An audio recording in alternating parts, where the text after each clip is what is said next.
What's going on, everybody? This is Island Hopper TV, and today we're going to show you the best things to do in Palma, Mallorca, Spain. Let's go. The city of Palma actually has around 450,000 people. The entire island of Majorca has around 1 million people. And Majorca is the largest of the Balearic Islands. When visiting, you'll want to check out the old town known as Casco Antiguo, as well as the Calatrava district. If you're coming to Majorca, you have to keep in mind Palma is not where the best beaches are. But some nice beaches around Palma are going to be the Cala Mayor or Playa de Elites. And as far as getting around Palma, one of the best ways to do it is going to be on the hop-on, hop-off bus. For those of you who are first-time visitors, definitely try the hop-on, hop-off. You can get the 24-hour iconic ticket for 23 euros. And when you're walking around Majorca, you want to check out the old town here at Paseo del Born. Now, this is definitely one of the better areas of the old town. For those of you who are looking for cafes, restaurants, and shopping, also a nice place to just take a stroll. You'll notice they have the canal system where the river's been dammed up, and that's also nice to walk along that canal. Majorca does have a subtropical Mediterranean climate. If you're a real sun seeker, you want to come between June and August. That's when you're really going to get that non-stop sunshine. The coldest month is actually January. And the most famous landmark here is the Palma Cathedral. You can actually walk around here. It looks like a palace, actually. It's right along a lake or a pond. They've got street performers out here, and it's a real cool experience here. Majorca is unique because it's literally in between Europe and Africa. So you really feel that Moorish influence right here, where there had to have been seafaring traders coming through here from Morocco, Algeria, Italy. So really a unique island from a historical standpoint. And obviously this Palma Cathedral really does emanate that feeling and that vibe. Especially when I was here, I felt like you could feel that fusion. I would say you could explore most of Palma in about 1 or 2 days. Now we're going to check out some of the beaches around Majorca. Heading south here, we are at Trenc Beach. Now, Trenc is actually one of the more secluded beaches. You're going to get more of that white sand, aquamarine blue color water, a little bit more laid back, not too much hustle and bustle. There's not as many amenities around. So if a relaxing day on the beach under an umbrella is something you're looking for, this might just be the best beach. But there are many beaches on Majorca, as you'll see in this video. So now what do you guys say we head into the interior? Here we are at Serra De Tramuntana. Now these very scenic mountains are up on the northern part of the island, and you will see there are several different villages and towns up here as you're driving through here. So definitely consider going up through this mountain range and exploring these towns, as well as some of the beaches around here in the coastal areas. The highest peak is Puig Mayor, and that is around 1,500 meters tall. It's actually the tallest mountain in the Balearic Islands here. They have another peak called Massanella, and that one stands at 1,364 meters. So some pretty tall mountains up here, and they do get a few days of snow per year. Majorca has an awesome train ride that you can take. This one is one of the prettiest and most memorable small train trips you can take. It's over 100 years old. This is the train from Palma to Sóller. So you can take this one. It's a popular journey, allowing you to soak up a lot of that Majorca feeling. So take this train if you wanted to get to the other side of the island. There is a few trips per day, and it's 40 euros round trip, or just 20 euros if you wanted to go one way. And this is a good view of what the train looks like out here in the mountains.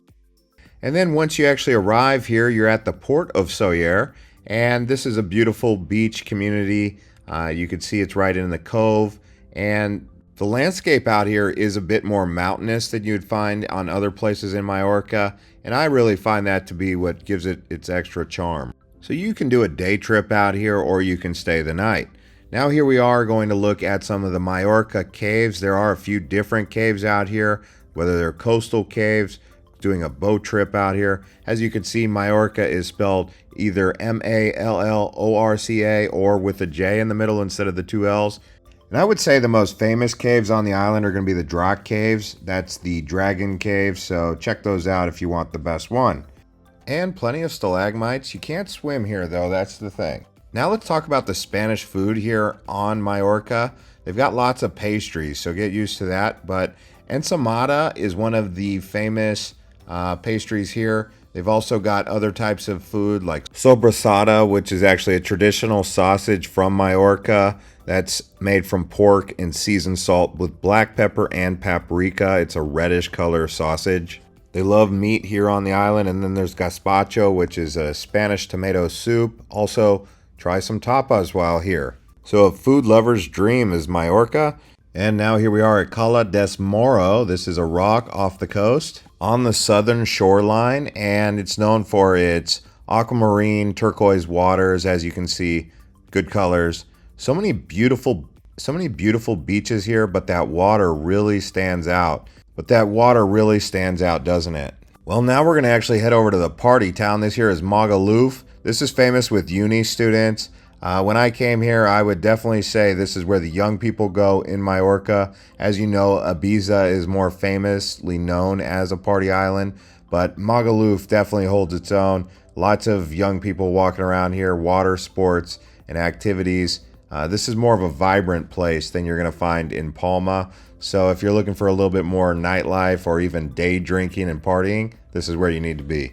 And from Magaluf, we're headed back towards Palma. This here is the Castle Bellver, built in the 1300s. You'll notice it's quite green up here, and you'll get great views looking down into Palma, but a very beautiful old castle historical site. The entrance fee is €4 per adult. Children under 14 are free, and it's free on Sundays for all visitors. Now we're out here on the northeast side of the island. This here is Alcudia. This is another awesome village.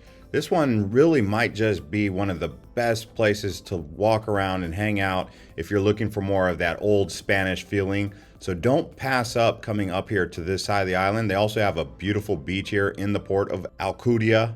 And there's a neo-Gothic church here that's been restored in this medieval town. And you can see the old medieval walls are still there intact, made out of stone. And now we're heading to the other side of the island. This here is St. Elm, located on the far western part of Majorca. Also on the west side of the island, and it's known for its beaches and for the island off the coast, as well as being a fishing village. Here we are at Cala Ratjada. Now this is actually known as the most important fishing ports on Majorca, as well as one of the most scenic ports. So if you're looking for the best of the best, Ratjada is probably where you want to go. People come out here for the pedestrian friendly streets and beaches and just the community. Lots of cafes and restaurants here. Nice vibe and ambiance right here at Ratjada. It is located on the east side of the island, so you will get sunrises here at this port area. They've also got the lighthouse up on the hill. And the nightlife here is known to be some of the liveliest you will see on the island. A variety of bars and restaurants. You can stroll around the harbor and get a dinner overlooking the sea, or even do a boat trip from here. And now here we are up on the hill. This here is the sanctuary of Saint Salvador, and you'll know it because you'll see the large stone cross up on the hilltop, making it a recognizable landmark. Facing the southeast side of the island, the roads to get up here are quite windy, so that could be fun, or it might not be so fun if you get motion sickness. I would say the best part of coming up here is that road, though, for me, and also the views. Those views are spectacular looking out towards the other islands. And as we continue to show you around Majorca, if you're enjoying this video, please consider liking it and subscribing to our channel as we continue to show you around the world. Here we are doing some golfing. So if you're coming to Majorca, one of the best activities to do in the daytime to get a good exercise in the morning maybe is get out here on the links, hit some golf balls, have a good time, because the golf courses out here are amazing, super good. The Alcudia Golf Club and the Golf Sun Gall are considered the two best on the island. Now boat tours are quite popular, whether you're going out there to do some snorkeling, getting around to some of the other coves on the island, doing a private boat tour, getting a yacht, doing a sunset tour. There's so many different boat tours here, so getting out on the water, whether it's a catamaran, a yacht, or a private tour. Who knows what you want to do, but boat tour is definitely something to do, at least starting the day and then going out in the evening. That's always a perfect day in Majorca. And usually you can find a 4-hour tour that's going to cost you around $100 per person. But if you wanted to do a sunrise tour, you can possibly find some dolphins. And some interesting facts about Majorca. So there is about 300 days of sunshine. It's a very sunny place.